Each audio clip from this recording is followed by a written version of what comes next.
ಪ್ರತಿದಿನ dry fruits ತಿನ್ನುವುದರಿಂದ ದೇಹಕ್ಕೂ ಹಾಗೂ ಹೃದಯಕ್ಕೂ ಒಳ್ಳೆಯದು. ಆದರೆ ನಿಮಗೆ ಗೊತ್ತಿದೆಯೇ, ತಪ್ಪಾದ ರೀತಿಯಲ್ಲಿ ಡ್ರೈ ಫ್ರೂಟ್ಸ್ಗಳನ್ನು ತಿಂದರೆ ಯಾವ ರೀತಿ ತೊಂದರೆಯಾಗುತ್ತದೆ ಎಂದು? ಹೃದಯದ ತೊಂದರೆಗಳು 48% ಜಾಸ್ತಿ ಆಗುತ್ತದೆ. ಭಾರತ ದೇಶದ ಸಾಕಷ್ಟು ಹಿರಿಯರು ಹಳೆಯ ಕಾಲದ ಪದ್ಧತಿಯಂತೆ ಪ್ರತಿದಿನ ಈಗಲೂ ಕೂಡ ಬಾದಾಮಿ, ಗೋಡಂಬಿ, ನೆಲಗಡಲೆ ಹೀಗೆ ಪ್ರತಿದಿನ ಡ್ರೈ ಫ್ರೂಟ್ಸ್ಗಳನ್ನು ತಿನ್ನುತ್ತಾರೆ. ಆದರೆ ನಿಮಗೆ ಗೊತ್ತಿಲ್ಲ, ಕೆಲವೊಂದು ಡ್ರೈ ಫ್ರೂಟ್ಸ್ಗಳು ನಿಧಾನವಾಗಿ ತೊಂದರೆಯನ್ನು ಉಂಟು ಮಾಡಲು ಶುರು ಮಾಡುತ್ತವೆ. ಬ್ಲಡ್ ಪ್ರೆಷರ್ ಜಾಸ್ತಿ ಮಾಡುತ್ತದೆ, ಲಿವರ್ ಅನ್ನು ಹಾಳು ಮಾಡುತ್ತದೆ ಮತ್ತು ನೆನಪಿನ ಶಕ್ತಿಯನ್ನು ಕಡಿಮೆ ಮಾಡುತ್ತದೆ. ಆದರೆ ನಮಗೆ ಇದರ ಅರಿವೇ ಇರುವುದಿಲ್ಲ.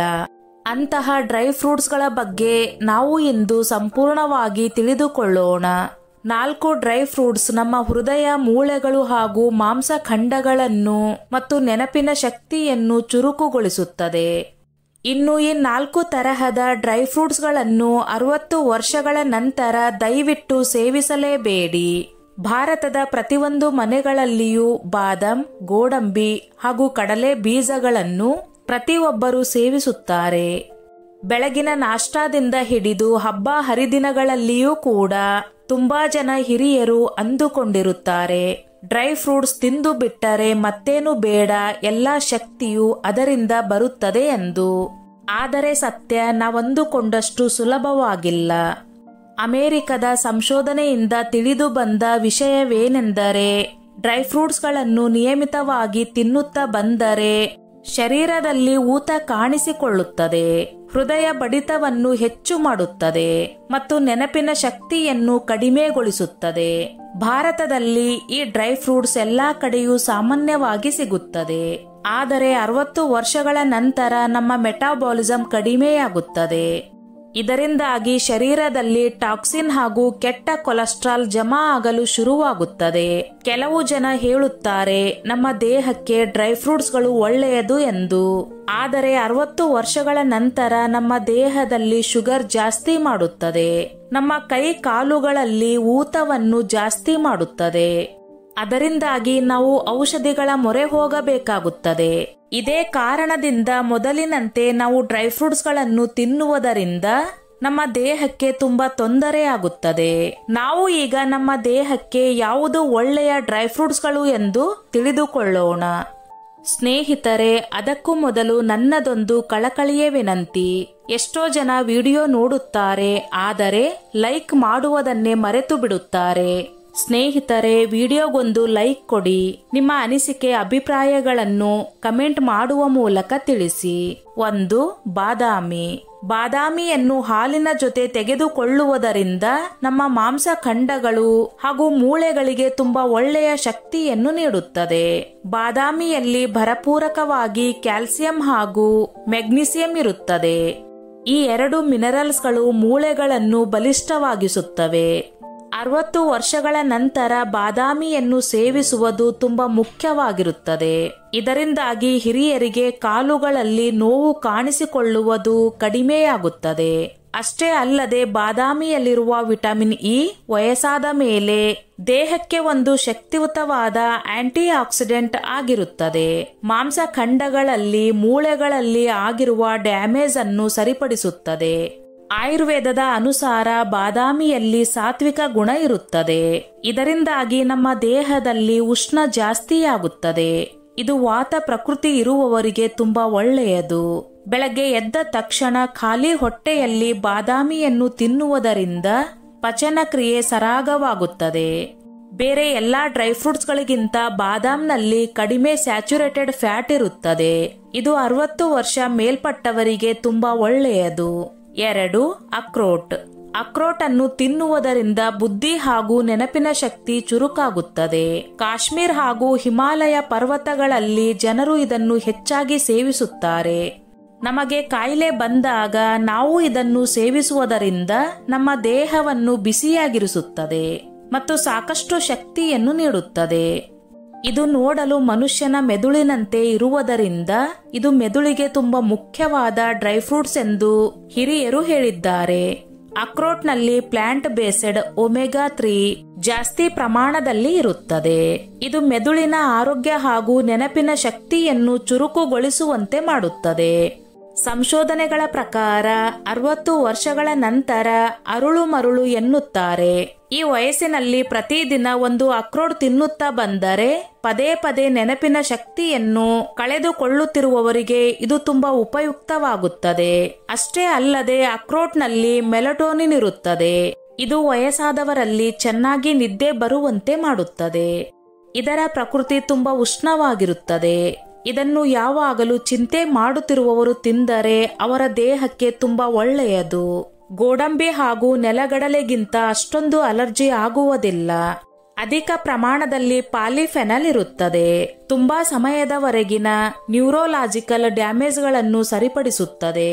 ಪ್ರತಿದಿನ 7 ರಿಂದ 8 ಅಕ್ರೋಟ್ಗಳನ್ನು ನಿಮ್ಮ ಊಟದ ಭಾಗವನ್ನಾಗಿ ಮಾಡಿಕೊಳ್ಳಿ. ಇದನ್ನು ವಯಸ್ಸಾದ ವ್ಯಕ್ತಿಗಳು ತುಂಬಾ ಈಸಿಯಾಗಿ ತಿನ್ನಬಹುದು.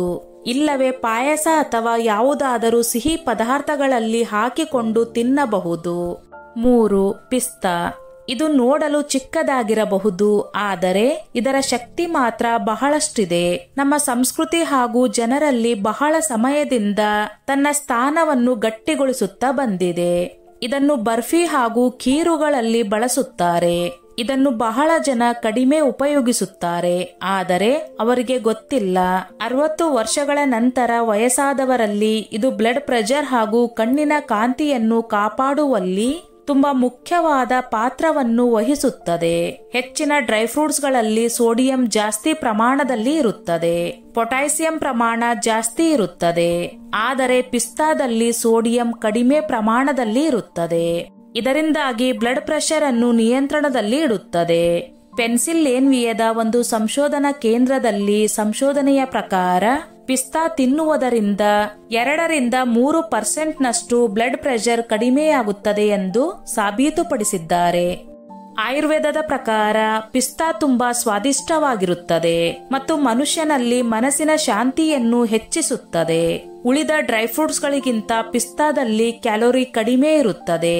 ಇದು ವಯಸ್ಸಾದವರಲ್ಲಿ ಸುಲಭವಾಗಿ ಜೀರ್ಣವಾಗುತ್ತದೆ.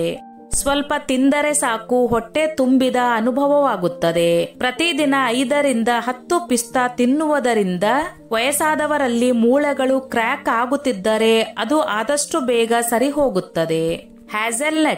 ಹ್ಯಾಜೆಲ್ನಟ್ಸ್ ವಿಟಮಿನ್ಗಳು, ಖನಿಜಗಳು, ಉತ್ಕರ್ಷಣ ನಿರೋಧಕಗಳು ಮತ್ತು ಆರೋಗ್ಯಕರ ಕೊಬ್ಬುಗಳಿಂದ ತುಂಬಿರುತ್ತದೆ.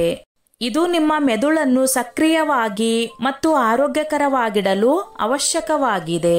ಜನರು ವಯಸ್ಸಾದಂತೆ ಅರಿವಿನ ಕುಸಿತವನ್ನು ನಿಧಾನಗೊಳಿಸುವಲ್ಲಿ ವಿಟಮಿನ್ ಇ ಪ್ರಮುಖ ಪಾತ್ರ ವಹಿಸುತ್ತದೆ. ಇದು 60 ವರ್ಷಗಳ ನಂತರ ಥೈರಾಯ್ಡ್ ಹಾರ್ಮೋನ್ ಇಂಬ್ಯಾಲೆನ್ಸ್ ವಯಸ್ಸನ್ನು ಕಡಿಮೆಗೊಳಿಸುವುದರಲ್ಲಿ ಮುಖ್ಯ ಪಾತ್ರವನ್ನು ವಹಿಸುತ್ತದೆ. ಇದರಲ್ಲಿ ನ್ಯಾಚುರಲ್ ಆಗಿರುವ ಸೆಲೆನಿಯಂ ಇರುತ್ತದೆ. ಒಂದೇ ಒಂದು ಬೀಜದಲ್ಲಿ 66% ನಷ್ಟು ಸೆಲೆನಿಯಂ ಇರುತ್ತದೆ. ಭಾರತದಲ್ಲಿ ಸಾಕಷ್ಟು ವಯಸ್ಸಾದವರು ಥೈರಾಯ್ಡ್ನಿಂದ ಬಳಲುತ್ತಿದ್ದಾರೆ, ಆದರೆ ಅದರ ಲಕ್ಷಣಗಳು ಗೊತ್ತಾಗುವುದಿಲ್ಲ. ಸುಸ್ತಾಗುವುದು, ಟೆನ್ಷನ್, ಡಿಪ್ರೆಷನ್ ಆಗುವುದು, ವಯಸ್ಸು ಹೆಚ್ಚಾದಂತೆ ಕಾಣುವುದು, ವಯಸ್ಸು ಹೆಚ್ಚಾಗುತ್ತಿದ್ದಂತೆ ಹಾರ್ಮೋನ್ ಇಂಬ್ಯಾಲೆನ್ಸ್ ಕಾಣಲು ಶುರುವಾಗುತ್ತದೆ. ಇದಕ್ಕೆ ಸೆಲೆನಿಯಂ ಹೆಚ್ಚಾಗಿರುವ ಹ್ಯಾಜೆಲ್ನಟ್ಸ್ T3 ಹಾಗೂ T4 ವಿಟಮಿನ್ ಥೈರಾಯ್ಡ್ ಹಾರ್ಮೋನ್ ಅನ್ನು ಸಕ್ರಿಯಗೊಳಿಸುತ್ತವೆ. ಇದರಲ್ಲಿರುವ ಸೆಲೆನಿಯಂ ಅಂಶ ದೇಹದಲ್ಲಿರುವ ಥೈರಾಯ್ಡ್, ಸುಸ್ತು ಇವೆಲ್ಲವನ್ನು ಕಡಿಮೆ ಮಾಡುತ್ತದೆ. ಯಾವುದೇ ಸಪ್ಲಿಮೆಂಟ್ಸ್ಗಳನ್ನು ತೆಗೆದುಕೊಳ್ಳುವ ಅವಶ್ಯಕತೆ ಇಲ್ಲ. ಥೈರಾಯ್ಡ್ ಅಷ್ಟೇ ಅಲ್ಲದೆ ಲಿವರ್ ಅನ್ನು ಸುರಕ್ಷಿತವಾಗಿ ಇಟ್ಟುಕೊಳ್ಳಲು ಸಹಾಯ ಮಾಡುತ್ತದೆ. ಇದು ದೇಹಕ್ಕೆ ಒಳ್ಳೆಯದು ಎಂದು ಜಾಸ್ತಿ ಪ್ರಮಾಣದಲ್ಲಿ ಸೇವಿಸಿದರೆ ಓವರ್ಡೋಸ್ ಆಗಿ ಪರಿಣಾಮ ಬೀರುತ್ತದೆ. ಆದ್ದರಿಂದ ವಯಸ್ಸಾದವರು ಪ್ರತಿದಿನ 1 ಅಥವಾ 2 ಹ್ಯಾಜೆಲ್ನಟ್ಸ್ ಸೇವಿಸಬೇಕು. ಬಹಳಷ್ಟು ವಯಸ್ಸಾದ ವೃದ್ಧರಿಗೆ ಗೊತ್ತಿರುವುದಿಲ್ಲ. 60 ವರ್ಷಗಳ ನಂತರ ಮೊದಲಿನಂತೆ ಶರೀರ ಕೆಲಸ ಮಾಡುವುದಿಲ್ಲ.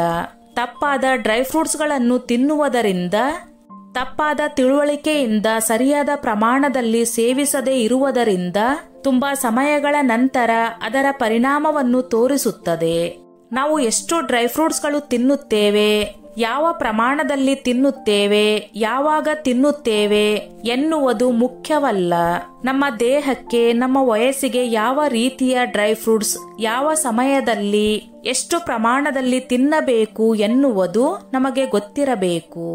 ಗೋಡಂಬಿ ರುಚಿಕರವಾಗಿರುತ್ತದೆ, ಆದರೆ ಕಾರ್ಬೋಹೈಡ್ರೇಟ್ಗಳಿಂದ ತುಂಬಿರುತ್ತದೆ. ಇದು ಸಕ್ಕರೆ ಕಾಯಿಲೆ ಇರುವವರಿಗೆ ತುಂಬಾ ಮಾರಕವಾಗಿದೆ. ಕಡಲೆ ಬೀಜಗಳನ್ನು ಸರಿಯಾಗಿ ಸ್ಟೋರ್ ಮಾಡದಿದ್ದರೆ ಅದರಲ್ಲಿ ಫಂಗಸ್ ಉಂಟಾಗುತ್ತದೆ. ಇದರ ಬದಲು ಬಾದಾಮ್, ಅಕ್ರೋಟ್, ಪಿಸ್ತಾ, ಹ್ಯಾಸಲ್ನಟ್ಸ್ ಸೇವಿಸುತ್ತಾ ಬಂದರೆ ದೇಹದಲ್ಲಿ ಸುಸ್ತು, ಹಾರ್ಮೋನ್ ಇಂಬ್ಯಾಲೆನ್ಸ್, ವಯಸ್ಸಾಗುವುದನ್ನು ತಡೆಯುವುದು, ಶುಗರ್ ಕಂಟ್ರೋಲ್, ಬಿಪಿ ಕಂಟ್ರೋಲ್ ಮಾಡಲು ಸಹಾಯ ಮಾಡುತ್ತವೆ.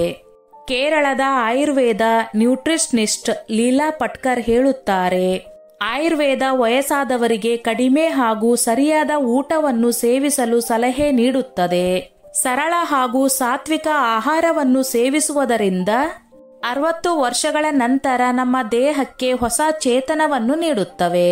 ಈಗ ನಾವು ಮೇಲೆ ಹೇಳಿರುವ ಡ್ರೈ ಫ್ರೂಟ್ಸ್ಗಳನ್ನು ಸರಿಯಾದ ಪ್ರಮಾಣದಲ್ಲಿ ಸರಿಯಾದ ಸಮಯದಲ್ಲಿ ತೆಗೆದುಕೊಳ್ಳುವುದರಿಂದ ವಯಸ್ಸಾದವರಿಗೆ ಔಷಧಿಗಳಿಲ್ಲದೆ ಆರೋಗ್ಯವನ್ನು ಪಡೆಯುವ ವಿಧಾನವನ್ನು ತುಂಬಾ ಸುಲಭವಾಗಿ ಪಡೆದುಕೊಳ್ಳಬಹುದು. ಸ್ನೇಹಿತರೆ, ಈ ನನ್ನ ಮಾಹಿತಿ ನಿಮಗೆ ಇಷ್ಟವಾಗಿದ್ದಲ್ಲಿ ದಯವಿಟ್ಟು ಶೇರ್ ಮಾಡಿ, ಲೈಕ್ ಮಾಡಿ ಮತ್ತು ಸಬ್ಸ್ಕ್ರೈಬ್ ಮಾಡಿ.